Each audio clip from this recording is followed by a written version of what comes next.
الحمد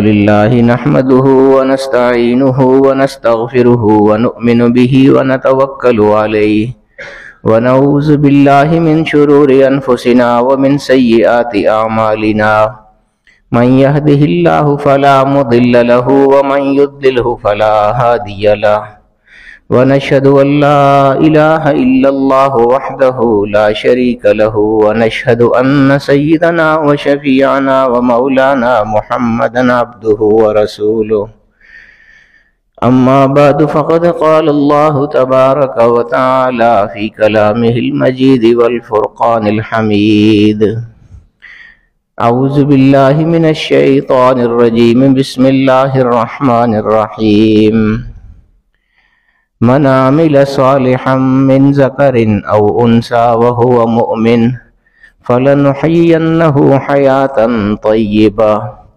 ولنجزينهم أجرهم بأحسن ما كانوا يعملون وقال تعالى في شان حبيبه مخبرا وآمرا إن الله وملائكته يصلون على النبي يا أيها الذين آمنوا صلوا عليه وسلموا تسليما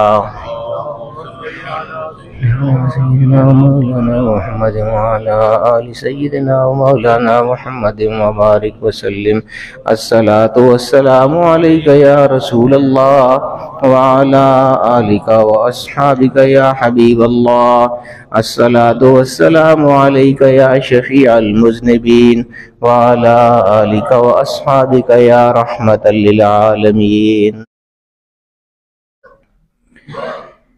سامعین محترم، اللہ رب العالمین کا شکر ہے کہ اس نے ہمیں ایک اور جمعہ عنایت فرمایا. جمعہ ویسے ہی بہت اہم دن ہے، سید الایام اس کو کہا جاتا ہے، تمام دنوں کا یہ سردار ہے، اور پھر یہ شعبان کے مہینے میں اور زیادہ اہمیت کا حامل ہو جاتا ہے، کیونکہ شعبان وہ مہینہ ہے جس کو حضور اکرم صلی اللہ تعالیٰ علیہ وآلہ وسلم نے فرمایا کہ شعبان شہری و رمضان شہر اللہ، اللہ کا مہینہ رمضان ہے اور میرا مہینہ جو ہے وہ شعبان ہے. تو بہت اہمیت کا حامل ہے یہ مہینہ شعبان کا جو ہے. اور پھر اس میں جو رات آ رہی ہے 15 شعبان کی رات، وہ تو بہت ہی اہم رات ہے. اللہ پاک قرآن کریم میں فرماتا ہے کہ من عمل صالحا من ذکر او انثی وہو مؤمن، کوئی بھی مومن عورت ہو یا مومن مرد ہو، وہ اگر اچھے اعمال کرے گا. اچھے اعمال ہمارے اپنے اختیار میں ہوتے ہیں، برے اعمال بھی ہمارے اپنے اختیار میں ہوتے ہیں. اللہ رب العالمین نے انسان کو اختیار دیا ہوا ہے، چاہے تو اچھے کام کرے چاہے تو برے کام کرے. اچھے کام کریں گے تو اس کا اجر ملے گا، جزا عطا ہوگی اللہ رب العالمین کی جانب سے قیامت کے دن، محشر کے دن. اور برے کام کریں گے تو نافرمانی کی وجہ سے عذاب کے مستحق ہوں گے، کیونکہ اللہ رب العالمین کی دونوں صفات ہیں. اللہ پاک رحمان بھی ہے، رحیم بھی ہے، لیکن اللہ رب العالمین کا عذاب بھی بڑا سخت ہے. جو بندہ نافرمانی کرے گا تو عذاب کا مستحق ہوگا، اور اللہ رب العالمین سے زیادہ عذاب دینے والا بھی کوئی نہیں ہے، اس سے زیادہ سخت عذاب بھی کسی کا نہیں ہے. اسی لیے قرآن کریم میں اللہ پاک جہاں اپنی رحمت کا ذکر فرماتا ہے وہیں عذاب کا بھی ذکر فرماتا ہے. ہم اکثر اللہ تعالیٰ کی رحمت کے واقعات بتاتے رہتے ہیں، لیکن عذاب کے حوالے سے کوئی بات نہیں بتاتا. ایک ہی آیت میں آپ دیکھیے، نبئ عبادی انی انا الغفور الرحیم، میرے بندوں کو بتا دیجیے کہ میں بہت زیادہ بخشنے والا ہوں، بہت زیادہ رحم کرنے والا ہوں. لیکن ساتھ ہی آگے فرمایا وَأَنَّ عَذَابِي هُوَ الْعَذَابُ الْعَلِيمُ، لیکن اگر کوئی نافرمانی کرے گا تو اس کو عذاب دینے والا بھی پھر میں ہی ہوں، سخت عذاب بھی دوں گا میں. تو دونوں چیزیں ہیں. میں عرض کر رہا تھا کہ اختیار ہے ہمارے پاس، اچھے کام کریں یا برے کام کریں. لیکن اگر اچھے کام کرے تو اللہ تعالیٰ جزا بھی عطا فرماتا ہے. پھر یہی جو آیت میں نے آپ کے سامنے ابھی پڑھی تھی، من عمل صالحا من ذکر او انثی وہو مؤمن، کوئی مومن مرد یا مومن عورت اگر اچھے کام کر کے اس دنیا سے جائیں گے، فَلَنُحْيِيَنَّهُ حَيَاةً طَيِّبَةً، تو ہم انہیں ایک اور پاکیزہ زندگی عطا فرمائیں گے. وَلَنَجْزِيَنَّهُمْ، اور انہیں جزا دیں گے. اجرہم بأحسن ما کانوا یعملون، اس اجر کی صورت میں جو وہ اچھے کام کرتے رہے ہیں اس کا اجر ان کو عطا کیا جائے گا وہاں۔ اللہ رب العالمین کی مغفرت بلا شبہ بہت زیادہ ہے۔ ان ربک واسع المغفرہ، قرآن کریم کی ایک اور آیت کریمہ ہے کہ تمہارا رب بہت زیادہ مغفرت والا ہے، بہت زیادہ بخشنے والا ہے۔ اس سے زیادہ اور کیا ہوگا کہ حضور فرماتے ہیں کہ حالانکہ ہم جو مخلوق ہیں اللہ رب العالمین کی، وہ ہمارا خالق و مالک ہے، ہم بے بس ہیں، ہم محتاج ہیں، وہ محتاج نہیں ہے، وہ بے بس نہیں ہے، وہ غنی ہے، بادشاہ ہے اللہ الصمد۔ اس کے باوجود حضور فرماتے ہیں کہ ان ربی حیی کریم، میرا رب بہت زیادہ شرم والا ہے، بہت زیادہ حیا والا ہے۔ کس طرح فرمایا کہ وہ فرماتا ہے کہ مجھے اس بات سے شرم آ جاتی ہے کہ میرا کوئی بندہ میرے سامنے ہاتھ اٹھا کے کچھ مانگ رہا اور میں اس کو خالی واپس لوٹا دوں، اس بات سے شرم آ جاتی ہے مجھے۔ اور پھر یہ جو شعبان کی جو رات ہے، اس کے حوالے سے اگر دیکھیں آپ، میں کہتا ہوں کہ کوئی عام دنیا دار شخص کسی بڑی عزت کا مالک ہو، شہرت کا مالک ہو، کسی مرتبے کا، کسی حیثیت کا حامل ہو، اس کو بھی بعض باتوں پہ توہین محسوس ہوتی ہے۔ تو معاذ اللہ کہ ہم اللہ رب العالمین کی اس طرح توہین نہیں کر رہے ہوتے کہ اللہ پاک جو خالق ہے، جو مالک ہے، جو ہمارا محتاج نہیں ہے، وہ بے بس نہیں ہے، اس کے باوجود یہ شعبان کی جو رات ہے، اس رات میں حدیث پاک میں آتا ہے کہ اللہ پاک خود مغفرت فرمانے کے لیے آسمان دنیا پر نزول فرماتا ہے، اور وہاں آ کے مغرب سے لے کے طلوع تک پوری رات یہ ندا لگتی رہتی ہے کہ الا میں مستغفر لی فاغفر لہ، ہے کوئی مجھ سے بخشش مانگنے والا کہ میں اس کو آج بخش دوں، میں اس کو آج معاف کر دوں۔ الا میں مسترزق، ہے کوئی رزق مانگنے والا جو اس وقت مانگ رہا ہو کہ میں رزق اس کو بے پناہ عطا فرما دوں۔ تو وہ اللہ رب العالمین بے نیاز بادشاہ خود ندائیں لگا رہا ہو بیٹھ کے، اور ہم ایسے بد نصیب اور بدبخت ہوں کہ ہمیں آگے مانگنے والا کوئی بیٹھا ہوا نہ ہو۔ اس لیے بہت زیادہ اہتمام کرنا چاہیے اس رات کا، بہت زیادہ عبادات کرنی چاہیے، بہت عظیم رات ہے یہ، یعنی اس کی عظمت آپ دیکھیے نا، اور اللہ تعالیٰ کی مغفرت بھی دیکھیے۔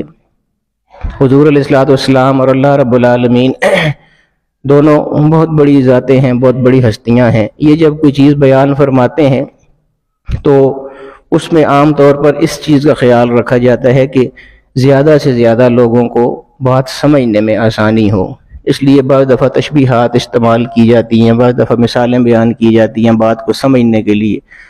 حضور علیہ الصلوۃ والسلام نے فرمایا کہ یہ جو رات ہے 15 شعبان کی رات، اس میں اللہ رب العالمین کی مغفرت کا یہ عالم ہوتا ہے۔ حالانکہ اس رات کو آپ چھوڑیں، ویسے عام حالات میں آپ دیکھیں ایک انسان کی ساری زندگی گناہوں میں گزر گئی ہو، پھر بھی اگر آخری لمحے میں اس کو خیال آ جاتا ہے کہ میں نے توبہ کرنی ہے، اللہ سے اپنے گناہوں کی بخشش مانگنی ہے، یہ اس رات کی بات نہیں کر رہا، ویسے عام حالات کی بات کر رہا ہوں۔ پوری زندگی گناہوں میں گزارنے کے باوجود بھی حضور فرماتے ہیں کہ اگر وہ آخری وقت میں اللہ رب العالمین کی بارگاہ میں حاضر ہو جائے اور اپنے گناہوں سے توبہ کر لے کہ باری تعالیٰ جو بھی گناہ کیے ہیں وہ معاف فرما دیں، آپ آئندہ نہیں کروں گا، توبہ کر لے۔ توبہ کا مطلب یہی ہوتا ہے کہ آئندہ گناہ نہ کرنے کا آدمی وعدہ کرے اللہ رب العالمین کے ساتھ، یعنی ایک مغفرت ہے۔ مغفرت یہ ہے کہ جو سابقہ گناہ ہو گئے ہیں ان کی بخشش آدمی مانگے، ان کی معافی کی درخواست پیش کرے، اور پھر توبہ یہ ہے کہ آگے اللہ پاک سے وعدہ کرے آدمی کہ میں پہلے جو غلطیاں ہو گئی ہیں وہ تو ہو گئی ہیں، باری تعالیٰ غلطی سے ہو گئی ہیں، لیکن آئندہ کے لیے یہ وعدہ کرتا ہوں کہ میں گناہ نہیں کروں گا۔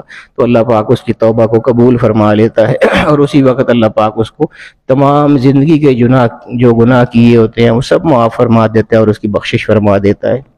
یہ عام حالات کی بات ہے۔ اور پھر جو یہ رات ہے، ام المومنین سیدہ عائشہ صدیقہ رضی اللہ تعالی عنہا فرماتی ہے کہ حضور علیہ الصلوۃ والسلام نے فرمایا کہ اس رات اللہ تعالیٰ جو مغفرت فرماتا ہے اس کا یہ عالم ہوتا ہے کہ وہ جو میں عرض کر رہا تھا نا کہ بات کو سمجھانے کے لیے بات کی جو ایک اہمیت ہے اس کے پیش نظر حضور علیہ الصلوۃ والسلام بعض دفعہ تشبیہات استعمال فرماتے تھے۔ فرمایا کہ حضور نے فرمایا ہے کہ اس رات اللہ کی مغفرت کا یہ عالم ہوتا ہے کہ بنو کلب قبیلہ ہے ایک، وہاں وہ اس لحاظ سے بہت زیادہ مشہور تھا کہ ان کے پاس بکریوں کے بہت بڑے بڑے ریوڑ ہوا کرتے تھے، عرب سارے میں مویشی بہت زیادہ ہوتے تھے، ریوڑ بہت زیادہ ہوتے تھے، چرواہے بہت زیادہ ہوتے تھے. تو یہ جو بنو کلب قبیلہ ہے، یہ ان سب جتنے بھی تھے وہ ریوڑوں والے قبیلے، ان سب میں سے یہ بڑا قبیلہ تھا بنو کلب والا قبیلہ جو، یعنی ان کے پاس بکریوں کے ریوڑ سب سے زیادہ تھے، سب سے زیادہ بکریوں کی تعداد ان کے پاس ہوتی تھی. تو اب حضور چونکہ کثرت کا ذکر فرمانا چاہتے تھے، اس لیے حضور علیہ السلام نے پھر اس بنو کلب کی مثال دی، اس قبیلے کی مثال دی. فرمایا کہ اس رات اللہ تعالیٰ کی مغفرت، جو شان مغفرت ہے، اس کا یہ عالم ہوتا ہے کہ بنو کلب جو کہ اس حوالے سے مشہور ہے کہ ان کے پاس سب سے زیادہ بکریاں ہیں.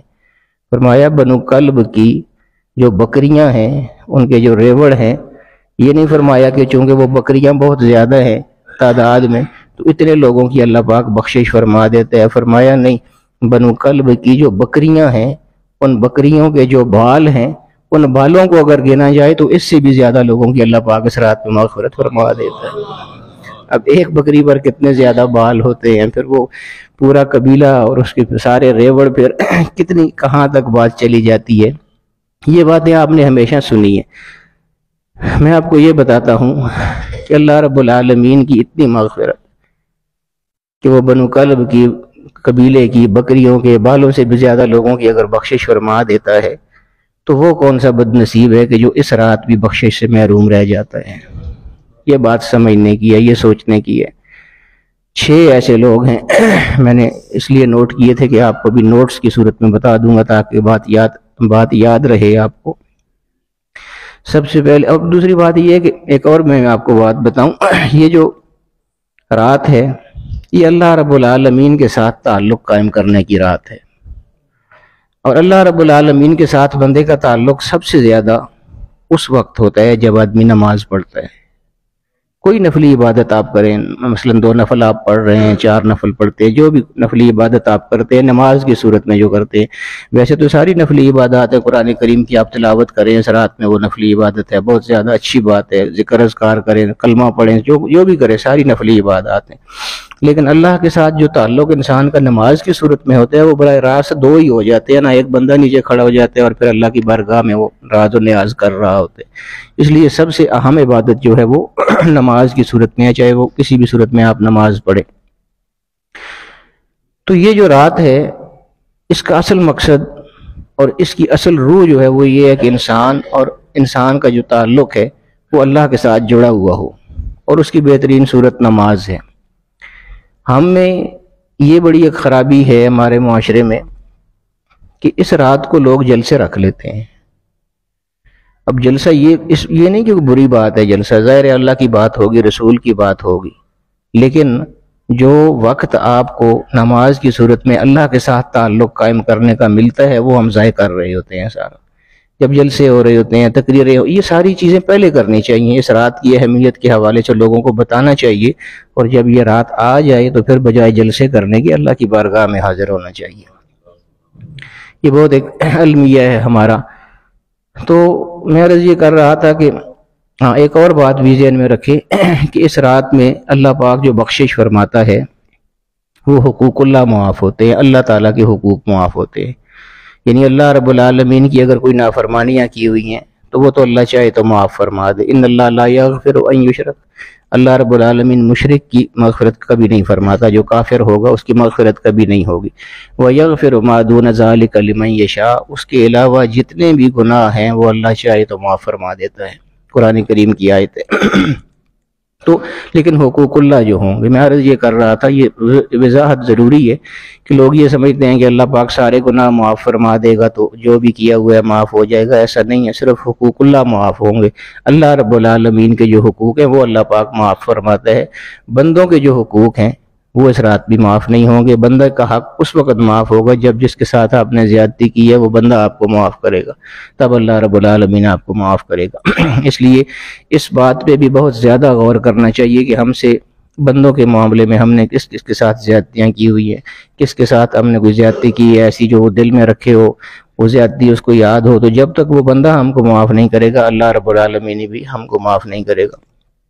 یہ 2 چیزیں، حقوق اللہ اور حقوق العباد، یہ بات ضرور یاد رکھیے اس رات میں کہ اگر کسی بندے کے ساتھ زیادتی کی ہے تو ہم نے خود جا کے اس سے معافی مانگنی ہے. اور اللہ رب العالمین اس بات سے بہت زیادہ خوش ہوتا ہے. یعنی ایک بندے نے ہم سے زیادتی کی ہے یا ہم نے کسی سے زیادتی کی ہے تو اب چاہیے یہ کہ ہم اس کے راضی نامے کی کوئی کوشش کریں. کسی کے ساتھ کوئی ناراضگی ہے، اس خفگی کو ناراضگی کو دور کرنے کی کوشش کریں. اور اس میں اکثر ہمارے یہاں ہماری انا آ جاتی ہے کہ نہیں میں کیوں پہل کروں، میں کیوں نیچے ہو جاؤں، وہ اس کو چاہیے وہ مجھ سے معافی مانگے. تو یہ چیز نہیں ہونی چاہیے، انا وغیرہ نہیں ہونی چاہیے. انا کو پیچھے رکھ کے اللہ رب العالمین کی بارگاہ میں حاضر ہوں. اور اگر کسی بندے کے ساتھ زیادتی کی ہوئی ہے، نعرہ تکبیر، نعرہ رسالت، قبلہ حضرت صاحب، فیضان صدریہ جاری رہے گا.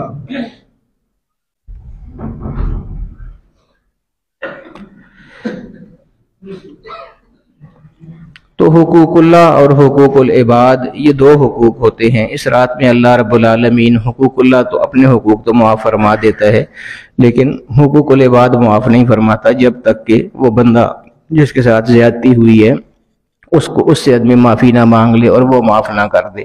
اس لیے ہم میں سے بہت سے لوگ ہوتے ہیں جنہوں نے لوگوں کے ساتھ زیادتیاں کی ہوئی ہوتی ہیں، تو ہم کو یہ چاہیے کہ اس رات سے پہلے ان لوگوں سے معافی مانگیں جس کے ساتھ بھی کوئی زیادتی کی ہے، ان کے ساتھ جا کے معذرت کریں. اور اللہ رب العالمین کو راضی کرنے کا یہ بہترین طریقہ ہے. قرآن کریم میں آتا ہے کہ وَجَزَاءُ سَيِّئَةٍ سَيِّئَةٌ مِثْلُهَا. یہ اسلام بھی عجیب، میں کہتا ہوں کہ کتنا زبردست اللہ رب العالمین کا دین ہے جو ہم کو عطا ہوا ہے. اسلام بہت عدل والا دین ہے، بہت انصاف والا دین ہے. اگر ہمارے ساتھ کوئی زیادتی کر دے تو اسلام ہم کو یہ نہیں کہتا کہ تم اس کے ساتھ زیادتی نہ کرو. اب عدل دیکھیے، اسلام کا انصاف دیکھیے. یعنی جس نے آپ کے ساتھ زیادتی کی ہے، اسلام یہ نہیں کہتا کہ آپ زیادتی نہ کریں اس کے ساتھ. اسلام کہتے ہیں وَجَزَاءُ سَيِّئَةٍ سَيِّئَةٌ مِثْلُهَا.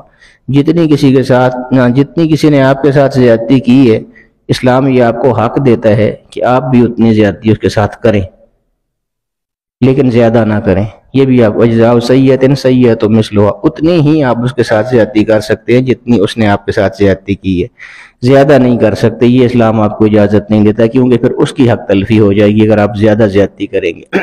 لیکن اللہ پاک یہ بھی فرماتا ہے اسی آیت میں کہ فَمَنْ عَفَا، لیکن اگر کسی نے آپ کے ساتھ زیادتی کی ہے اور آپ اس کے ساتھ اتنی زیادتی کرنے کا حق بھی رکھتے ہیں، اسلام نے آپ کو یہ حق بھی دیا ہوا ہے، اس کے باوجود آپ اللہ کی رضا کے لیے اس کو معاف کر دیتے ہیں کہ اس نے تو کر لی زیادتی، میں نہیں کرتا. فَمَنْ عَفَا، تم میں سے جو معاف کر دے زیادتی ہونے کے باوجود، وہ اصلح، اور صلح کی کوشش کرے، صلح جوئی کی کوشش کرے، راضی ہونے کی کوشش کرے، تو پھر دنیا میں نہیں، فَأَجْرُهُ عَلَى اللَّهِ، پھر اللہ پاک اس کو اس کا اجر عطا فرمائے گا. یعنی یہ بھی انسان کی بڑائی ہوتی ہے، اس میں کوئی کمزوری کی بات نہیں ہے، اس میں کوئی توہین کی بات نہیں ہے. مقصد تو اللہ تعالیٰ کو راضی کرنا ہے. اللہ رب العالمین کو آدمی جیسے بھی راضی کر سکے.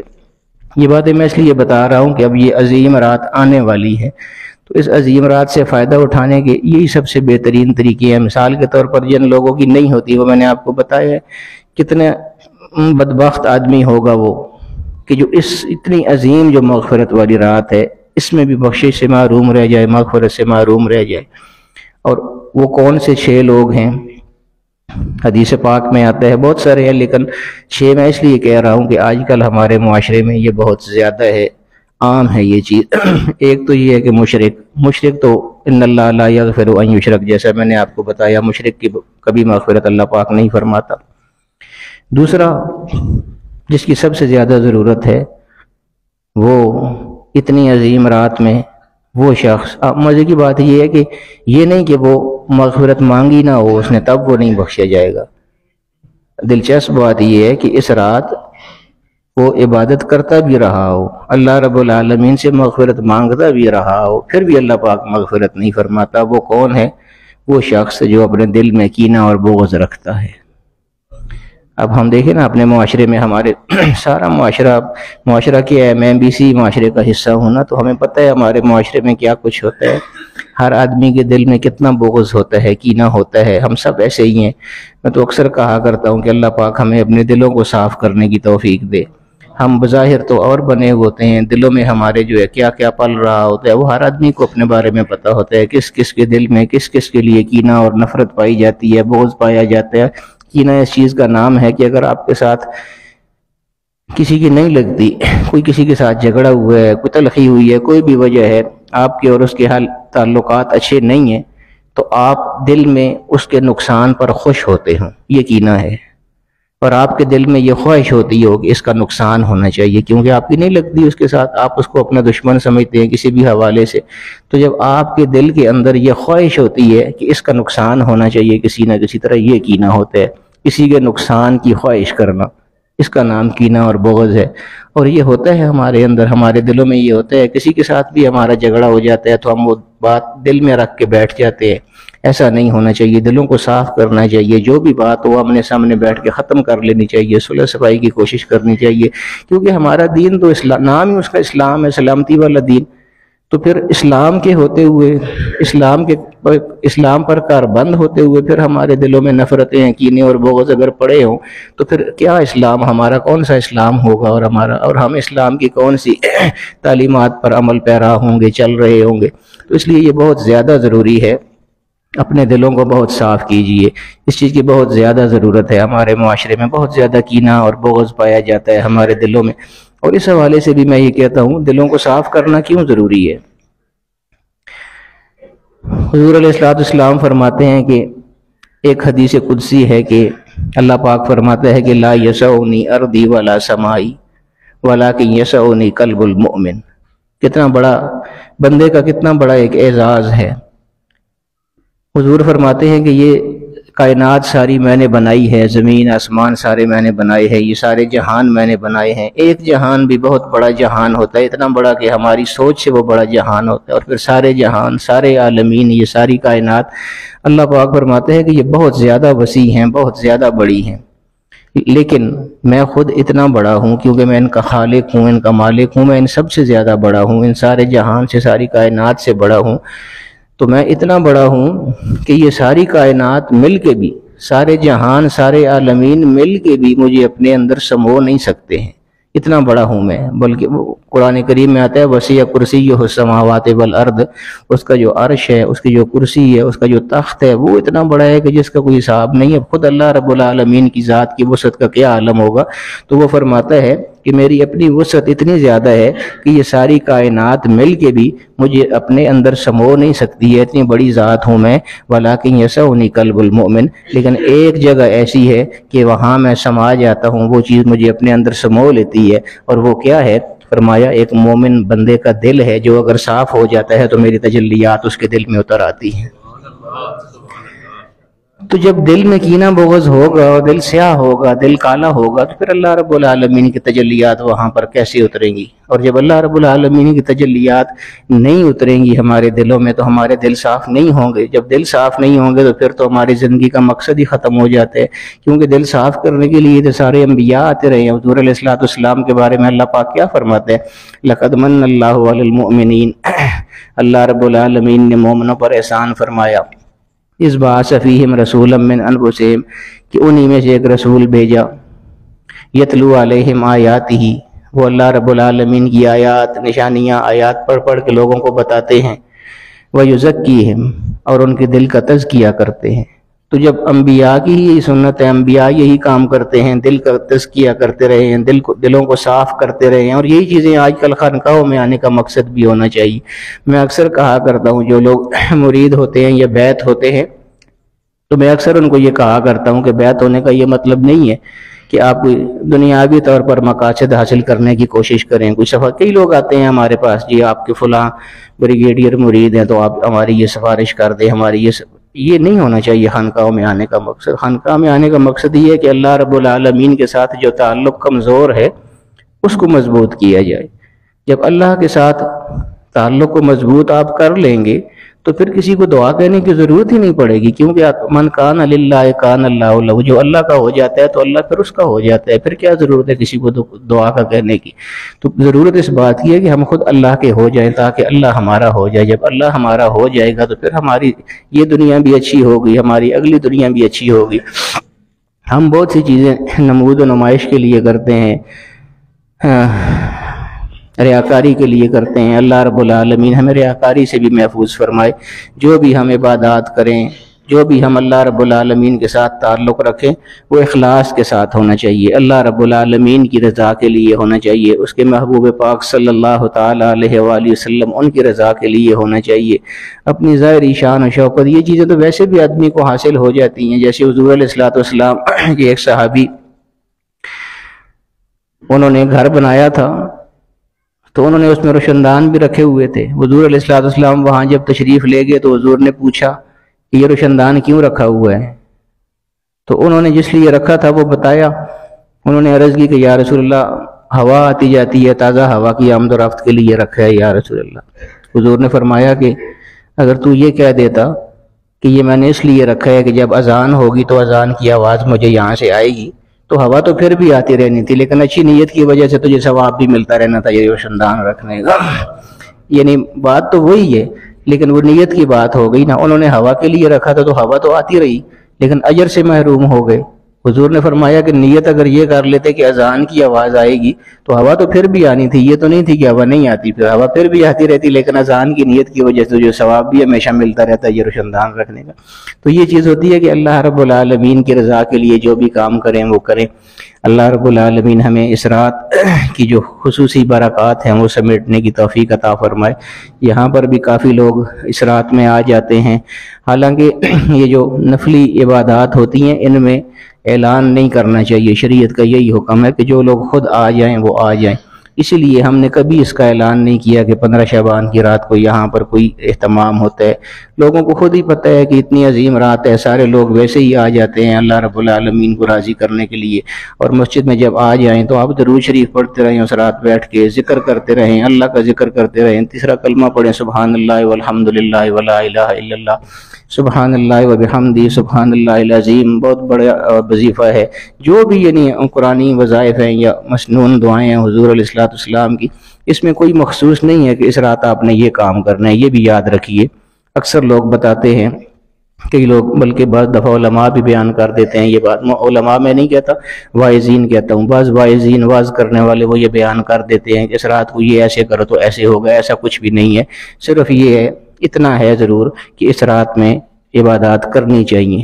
کیا کرنی چاہیے یہ کوئی تخصیص نہیں ہے، جو بھی آپ عبادت کریں وہ ضرور کریں، نفل پڑھیں، جیسے بھی کریں، ذکر کریں، درود شریف پڑھیں، اللہ کا ذکر کریں، کلمے پڑھیں، جو بھی عبادات آپ کر سکتے ہیں وہ کریں۔ تخصیص کوئی نہیں ہے کہ یہ کام کرنا ہے۔ اللہ رب العالمین ہمیں صحیح طریقے سے اس رات کی برکات حاصل کرنے کی توفیق عطا فرمائے۔ وآخر دعوانا الحمدللہ رب